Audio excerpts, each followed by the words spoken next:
మహారాష్ట్రలో local body ఎన్నికలు జరిగాయి, స్థానిక సంస్థల ఎన్నికలు జరిగాయి. ఈ స్థానిక సంస్థల ఎన్నికల్లో బీజేపీ రికార్డు విజయాన్ని నమోదు చేసింది. బీజేపీ అనేకంటే కూడా మహాయుతి కూటమి అని అనుకోవచ్చు. ఎందుకంటే అక్కడ కూటమిగా పోటీ చేశారు కాబట్టి మహాయుతి కూటమి ఘన విజయాన్ని సాధించింది. మరొక పక్క మహావికాస్ అఘాడీ మాత్రం చాలా ఘోరమైనటువంటి పరాజయాన్ని మూటగట్టుకుంది. బ్రీఫ్ గా నంబర్స్ చూద్దాం మనము. అయితే ఈ ఓటమికి కూడా మహావికాస్ అఘాడీ రకరకాల సాకులు చెబుతోంది.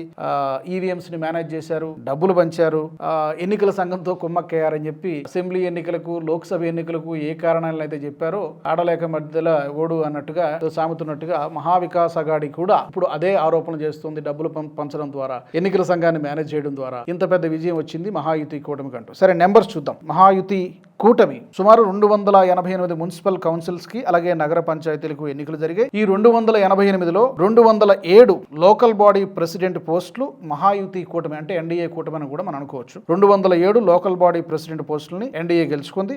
కేవలం 44 ప్రెసిడెంట్ పోస్టులు మాత్రమే ప్రతిపక్ష పార్టీలు గెలుచుకోగలిగాయి. పార్టీ వైజ్ చూద్దాం. బీజేపీ సింగిల్ లార్జెస్ట్ పార్టీగా అవతరించింది. గతంలో ఎప్పుడు కూడా మహారాష్ట్రలో బీజేపీకి ఇన్ని సీట్లు రాలేదంటున్నారు. లోకల్ బాడీ ఎలక్షన్స్ లో బీజేపీకి 117 మున్సిపల్ ప్రెసిడెంట్ పోస్టులు, శివసేన 53, ఎన్సీపీ 37. ఇది మహాయుతి కూటమికి సంబంధించినటువంటి నెంబర్స్. ఇక కాంగ్రెస్ మహావికాస్ అఘాడీ కూటమి చూద్దాం. కాంగ్రెస్ పార్టీకి కేవలం 28. అంటే బీజేపీకి కాంగ్రెస్ కి ఎంత డిఫరెన్స్ ఉందో చూడండి. బీజేపీకి 117, కాంగ్రెస్ కి కేవలం 28. శివసేన అంటే ఉద్ధవ్ ఠాక్రే చీలిక వర్గం, యూబీటీ అంటారు. శివసేనకి కేవలం 9, ఎన్సీపీ అంటే శరద్ పవార్ వర్గం, ఎన్సీపీకి కేవలం 7 వచ్చాయి. అండ్ ఏ పార్టీ అంటే గుర్తింపు లేనటువంటి పార్టీలు ఉంటాయి కదా, అలాంటి పార్టీలు పోటీ చేసినటువంటి వాటిలో 28 మున్సిపల్ ప్రెసిడెంట్ సీట్లను ఈ గుర్తింపు లేనటువంటి పార్టీలు గెలుచుకున్నారు. సో ఓవరాల్ గా వారు వన్ సైడ్ అయినటువంటి పరిస్థితి మహారాష్ట్రలో.